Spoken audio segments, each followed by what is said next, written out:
St. Andrew's Church is a peaceful sanctuary, away from Hong Kong's crowds and traffic. But this spring, things are a little different. St. Andrew's in Kowloon is buzzing with activity. The church is welcoming a collection of ancient manuscripts into its congregation as part of the Inspired exhibition. People from around the world are flocking to see the exhibit.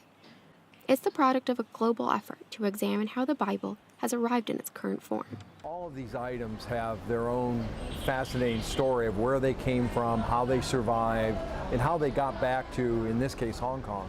For the past 30 years, I've had opportunity to work with ancient texts, ancient manuscripts, and primarily ancient texts of the Bible.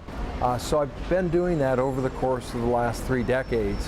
And over the past 3 years, have been interested in doing something like this again that would be not in the United States or in Western Europe, but would be kind of on the fringe of things, in areas where people wouldn't have the opportunity to see artifacts that relate to the story of how we got the Bible. I mean, that's the primary focus of the Inspired exhibit, is to tell how we got the Bible with artifacts. Carol and Attenborough have plans to take the exhibition to Beijing and Shanghai in the future. Across the border, the Inspired exhibition certainly won't need to worry about visitor numbers. There was one group that heard about us in Beijing. They immediately applied for a visa, and they received their visa in 5 days. They hopped the train, came down here. Word of mouth and social media helped more than 30,000 people hear about the event. Visitors aren't hesitant to ask the guides questions, and these conversations can turn into religious debates.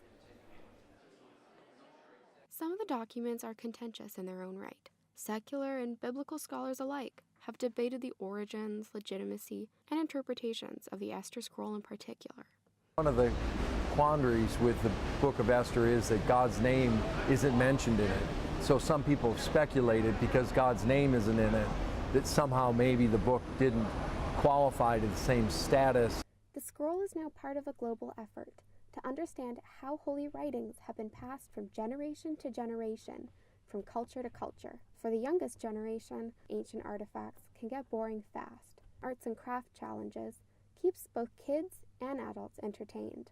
However, a full-scale replica of the Hindenburg press is most popular, and visitors can make their own copies of select pages of scripture. The press is operated by volunteers, just like the rest of the exhibit. Even now, a half hour past closing, people are still lingering with the artifacts. The Inspired exhibition is a community-building exercise in tolerance and diversity.